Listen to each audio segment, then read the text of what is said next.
Plonge directement dans le vif du sujet, bienvenue dans cette nouvelle analyse visuelle. Aujourd'hui, on va décrypter un truc absolument passionnant. On prend ce qui ressemble, à première vue, à un simple calendrier agricole et on le transforme en une véritable aventure chronologique. On va explorer ensemble le cycle de vie d'un troupeau de moutons. C'est une mécanique biologique d'une précision incroyable, vraiment. Et c'est ce qui conditionne notre agriculture moderne. Toute cette exploration nous amène à une question fondamentale, celle qui hante littéralement chaque éleveur.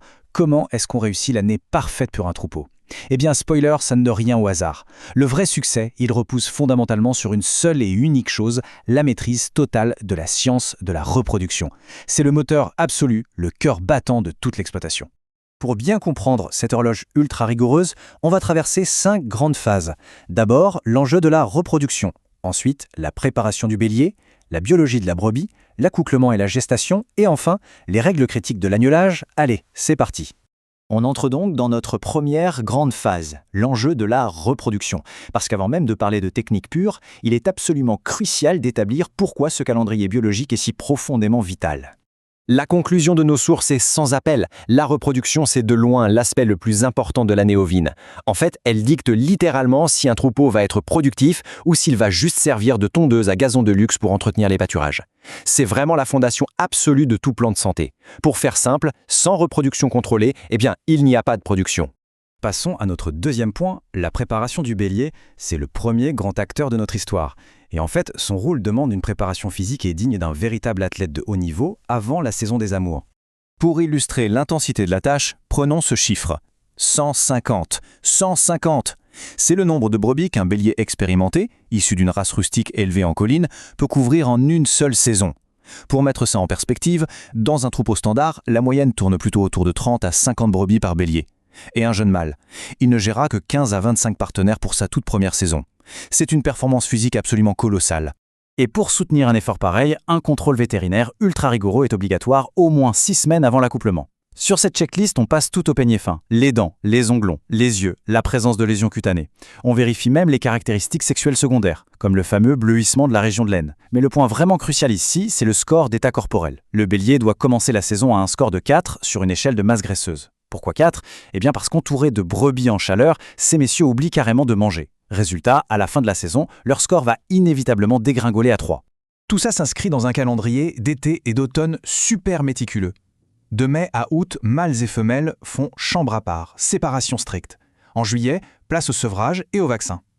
Et admirons un peu la précision en automne. Le 17 octobre, on introduit des béliers dits bout en train qui sont vasectomisés, puis on les retire le 31. Dès le 1er novembre, les vrais béliers reproducteurs entrent en scène, avec un retrait programmé au 10 décembre. L'idée, c'est de limiter la reproduction à 2 cycles maximum. C'est un rythme vraiment implacable. Ce qui nous amène tout naturellement à notre troisième partie et à notre second protagoniste, la biologie de la brebis. Sa physiologie impose des paramètres très stricts que tout éleveur doit suivre à la lettre. Si on analyse ces données biologiques, on remarque des choses fascinantes. Par exemple, une jeune brebis doit impérativement atteindre 65% de son poids adulte avant sa première reproduction. Son cycle est de 16 jours et la gestation, elle, dure environ 142 à 147 jours. Mais la statistique la plus folle pour la gestion du troupeau, c'est la dernière. Une brebis donne très souvent naissance à 1, 2 ou même 3 agneaux, alors qu'elle n'a que 2 trayons pour les nourrir. Autrement dit, à partir de 3 agneaux, une intervention humaine pour supplémenter tout ça devient complètement indispensable. Voici maintenant un petit outil fascinant tout droit sorti de la médecine vétérinaire. Cette formule x égale 2,1 multiplié par y plus 17, ça sert à estimer l'âge d'un fœtus. X, c'est l'âge en jours, et Y, c'est la longueur en centimètres entre le sommet de la tête et la base de la queue du fœtus. Donc en cas d'avortement, cette simple petite règle de maths permet de dater exactement à quel moment le problème est survenu et du coup de pouvoir enquêter sur la cause. On passe maintenant à la phase 4, l'accouplement et la gestation. C'est un vrai jeu de patience, où le suivi des données et la précision du timing vont faire toute la différence. L'objectif, c'est que tout le troupeau ait ses agneaux en même temps, d'où l'utilisation de techniques de synchronisation. Ça commence 19 jours avant, avec l'introduction de nos fameux béliers bout en train. Ensuite, au jour 0, on place des éponges intravaginales, qu'on retire au jour 12.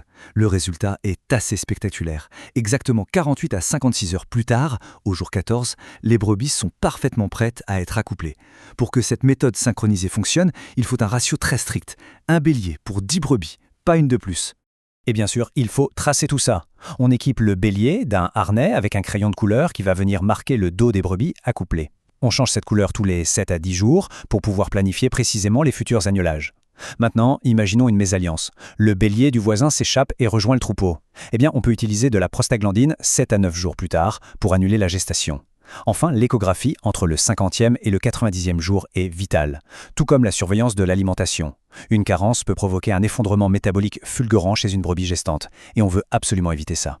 Et nous y voilà, la phase 5, les règles d'agnellage. C'est vraiment le point culminant de la néovine, la mise bas ou parturition. Et pour qu'un accouchement se passe bien, ça demande des protocoles stricts, une hygiène irréprochable et surtout beaucoup de calme. Nos sources mettent en avant 3 règles d'or totalement non négociables pour assister une brebis. 1. Toute aide doit être douce, super propre et extrêmement bien lubrifiée. 2. Et c'est vraiment vital, l'intervention initiale ne doit jamais, au grand jamais, dépasser 5 minutes. Il ne faut surtout pas s'acharner. Et 3. Si le problème ne se résout pas facilement, on arrête tout et on appelle immédiatement l'assistance vétérinaire pour sauver la mère et son petit. Si jamais les choses se compliquent, le vétérinaire a 4 manœuvres bien précises dans son arsenal. La rétropulsion, ça consiste à repousser doucement l'agneau vers l'intérieur pour libérer de l'espace. La rotation, pour tourner l'agneau sur sa longueur. La version, pour le faire pivoter sur sa largeur. Et enfin la traction, qui est un tirage vraiment doux vers l'extérieur. Le manuel insiste énormément là-dessus. Le praticien doit utiliser des litres d'eau et de lubrifiant, garder son sang-froid et ne jamais se précipiter. On boucle enfin notre année avec la gestion des derniers mois d'hiver. En janvier et février, on a les yeux rivés sur la nutrition et les fameux rappels de vaccins, notamment le vaccin clostridien qu'on administre 4 à 6 semaines avant l'agnellage, juste pour bien protéger les futurs petits.